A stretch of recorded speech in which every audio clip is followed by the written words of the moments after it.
Hey Boss Squad, it's D Shoots here.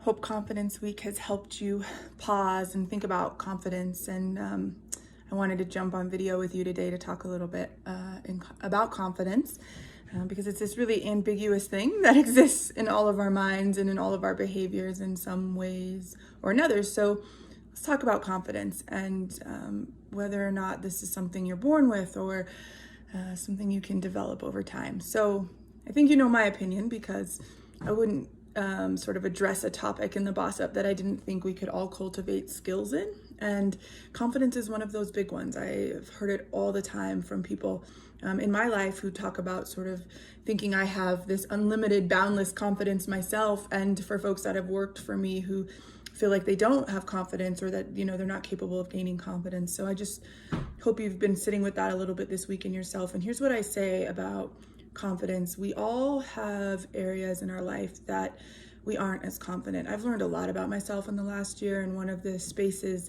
where I feel like I show up a certain way versus what might be happening inside of me is in this area of confidence. And I do show up confident because I'm pretty decisive and opinionated, and I'll talk in the room. I'll have an opinion in a meeting, no matter who's in the room. And so most people will say, "Yeah, Danielle's really confident."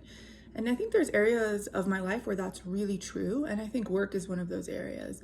What I've had to explore in the last year is that my personal life, I'm not as confident. And how I've, sort of thought through this is asking myself, where are you holding back on sharing who you actually are? Or even more importantly, where are you holding back on sharing with someone what you need in order to be successful? And what I've realized is that I really hold back in the space of my personal life and my personal relationships and not wanting to rock the boat and sort of melting in to the people in my life and into those relationships without a lot of boundary or the confidence to set boundaries. And this is a self-worth journey for me. And a lot of times confidence is a self-worth journey. And so I would hope that you would all remember that confidence isn't about being an extrovert or an introvert or whether you can public speak or not public speak, because we all, if we slice up our lives, have areas where we have to really think about, I'm not showing up my most confident self right now, and I need to work towards that.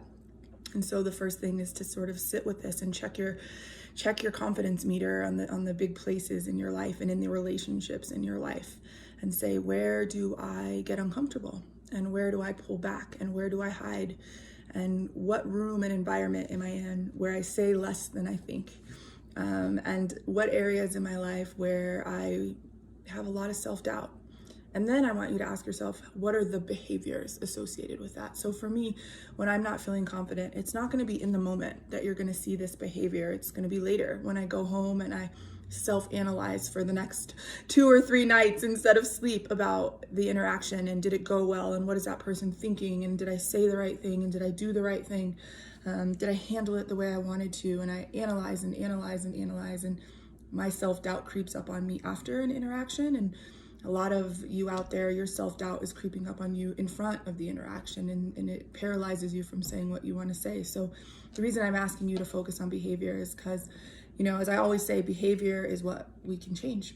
When we try to change ourselves, be more confident, be less afraid. That's really hard. That's trying to tackle more than I think any of us need to try to tackle in a day. What we need to try to tackle is, if I want to be more confident, I want to show up more confident, then what are the behaviors that I need to work on that are showing up as less confident? And those might be external behaviors, and those might be behaviors that are really internal, like they are for me, the behaviors where I'm beating myself up, or I'm just over analyzing every interaction, or not letting myself rest or be confident in what I've already done or said, versus for some people it's I never speak in a meeting at work. And those are the things I want you to explore in yourself this week.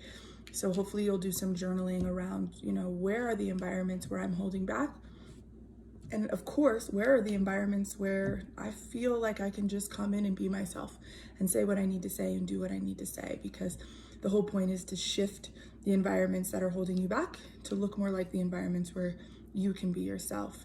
So I have a really cool trick that I want everyone to try this week.